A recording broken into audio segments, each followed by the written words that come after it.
Hello students, आज की video में हम बात करेंगे शेप ऑफ सीवर्स की। तो अभी तक हमने समझा कि सीवेज क्या होता है, फिर हमने देखा कि सीवेज फ्लो कैसे करता है, सीवर्स में फ्लो करता है, तो उसके लिए हमने देखा सीवर सिस्टम क्या होता है। देन हमने प्रॉपर सीवर को डिजाइन किया सीवर सिस्टम को समझने के बाद। अब डिजाइन के बाद हम देखेंगे कि किन शेप्स में इन सीवर्स को बनाया जाता है। तो देर आर टू सेक्शंस जिनमें कि हम इन्हें क्लासिफाई करते हैं शेप ऑफ सीवर को। फर्स्ट है हमारा circular sewer section and second is non circular sewer section. तो आज हम बात करते हैं सर्कुलर सीवर सेक्शंस की। तो सर्कुलर सीवर सेक्शंस नाम से ही पता चल रहा है कि शेप में कैसे होंगे, सर्कुलर होंगे। एंड इनका एडवांटेज और डिसएडवांटेजेस भी हम देखेंगे। बट ये सीवर्स क्या हैं, ये एटलीस्ट हाफ फुल हमारे रन करने चाहिए।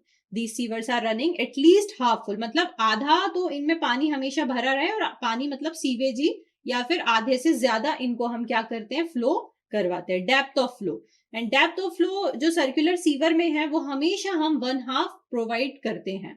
There is considerable reduction in velocity and discharge. इसमें क्या होता है कि आप सपोज करिए कि this is your circular sewer.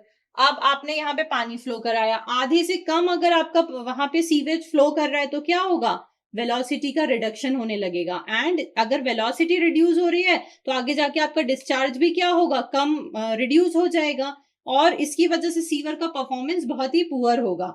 तो दैट्स वाई हम कोशिश करते हैं कि सेंटर हम इसका देखें यहाँ है तो इतना कम से कम हाफ या हाफ से ज्यादा इसको फ्लो कराएं।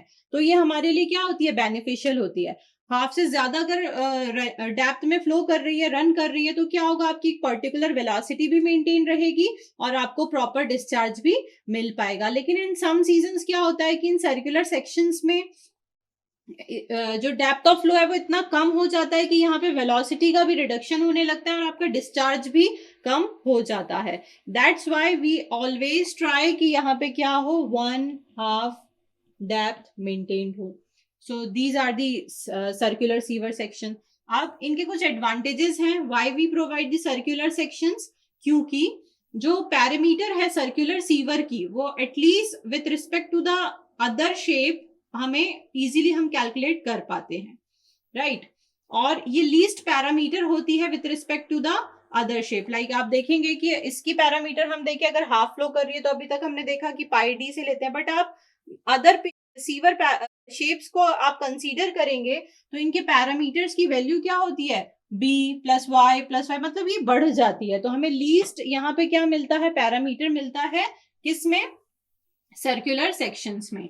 इसके अलावा बात करें तो जो इनर सेक्शन है इस सीवर का, दिस सेक्शन, ये आपको क्योंकि शेप इसका सर्कुलर है तो एक स्मूथ फ्लो आपको यहाँ पे मिलता है। और स्मूथ फ्लो होने की वजह से जो फ्लो है सीवेज का वो यूनिफॉर्म फ्लो होता है। जैसे अभी हमने समझा कि डेप्थ कम हो गई तो वेलोसिटी रिड्यूस हो गई, बट क्योंकि ये सर्कुलर, इसका शेप ऐसा है, तो आपको यहाँ पे क्या मिल रहा है, यूनिफॉर्म फ्लो मिलता है जब आप प्रॉपर डेप्थ मेंटेन करते हैं तो। एंड जिसकी वजह से, क्योंकि अगर यूनिफॉर्म फ्लो होगा तो आपके चांसेस यहाँ पे सस्पेंडेड पार्टिकल जो है उनके डिपोजिशन के चार्जेस जो है वो कम हो जाते हैं। So this is a second advantage of the circular sections. Third बात करें तो कंस्ट्रक्शन कॉस्ट इसकी जो सर्कुलर सीवर की है वो कम होती है, और क्योंकि शेप की वजह से मटेरियल की रिक्वायरमेंट भी इसमें कम होती है as compare to the other shape of sewer.